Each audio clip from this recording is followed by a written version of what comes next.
మహబూబ్ నగర్ విషయాన్ని ఎట్లా చూడాలి? జితేందర్ రెడ్డిని ఢీకొట్టాలంటే డీకే అరుణ అవసరమవుతారనుకోవాలనా? ఆ నేపథ్యంలోనే తీసుకొచ్చారనుకోవాలనా? ఏ రకంగా ఇక్కడ వర్కౌట్ అయి ఉంటుంది ఆమె పేరు ఈ మహబూబ్ నగర్ పార్లమెంట్ స్థానానికి రావడం? ఇంకా మహబూబ్ నగర్ పార్లమెంట్ స్థానం విషయంలో ఇప్పటికి కూడా జితేందర్ రెడ్డికి సీట్ కన్ఫామ్ అని ఇంకా టీఆర్ఎస్లో అనుకోవట్లేదు.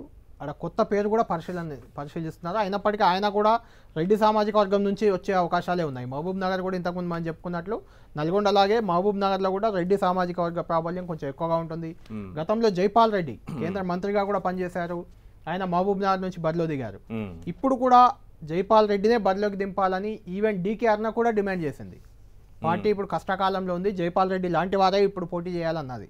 అయినప్పటికీ జైపాల్ రెడ్డి మాత్రం సుముఖంగా లేరు పోటీకి. ఈ నేపథ్యంలోనే డీకే అరుణ పేరు ఇక్కడికి తెరవేకొచ్చారు మనం చెప్పుకోవచ్చు. ఇక్కడ నుంచి వంశీచంద్ర రెడ్డి కల్వకుర్తి ఎమ్మెల్యేగా పరాజయం పాలైన వంశీచంద్ర రెడ్డి కూడా తన వంతు ప్రయత్నం అయితే ఇప్పటికీ చేస్తూనే ఉన్నారు.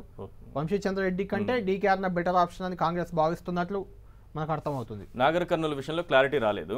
నాగర్ కర్నూలు కూడా వాస్తవానికి ఈశ్వర్ క్లారిటీగానే ఉంది. అది ఇక్కడ ప్రధానంగా అంటే రాష్ట్రంలోని మొత్తం 17 లోక్సభ నియోజకవర్గాలకు నాగర్ కర్నూలులో మాత్రం కాంగ్రెస్ పార్టీకి ఒక వింత పరిస్థితి ఎదురవుతుంది. ఇక్కడ లోకల్ నాన్ లోకల్ అనే వివాదం ఒకటి మొదలైంది.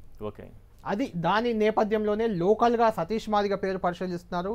నాన్ లోకల్ సీనియర్ అభ్యర్థి, సీనియర్ నేత దామోదర రాయనరసింహ ఆల్రెడీ ఎంపీగా ఉన్నారు.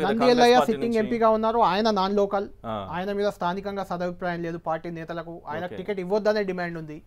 అదే విధంగా మల్లు రవి కూడా ఇక్కడ ఆస్పిరెంట్ గా ఉన్నారు. ఆయన కూడా నాన్ లోకల్ కి ఇవ్వద్దు అనే ఒక డిమాండ్ చాలా పెద్ద ఎత్తున జరుగుతుంది. 2-3 సార్లు గాంధీ భవన్ లో ఆందోళనలు కూడా జరిగాయి ఇదే విషయంలో. కాబట్టి ఇప్పుడు నాన్ లోకల్ కింద దామోదర రాయనరసింహన్ తెర మీదకి తెస్తారా అన్నది ఇంకా క్లారిటీ రావాల్సి ఉంది.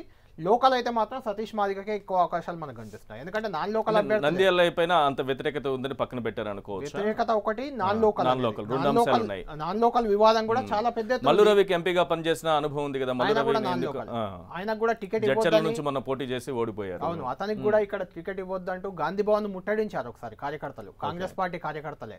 కేవలం నాన్ లోకల్ అనేది ఇక్కడ ప్రధాన వివాదంగా ఉంది. కాబట్టి ఈ ఇద్దరు పేర్లు పరిశీలిస్తున్నారు. లోకల్ అభ్యర్థిగా సతీష్ మాదిగకే ఎక్కువ అవకాశం రావచ్చు. నిజామాబాద్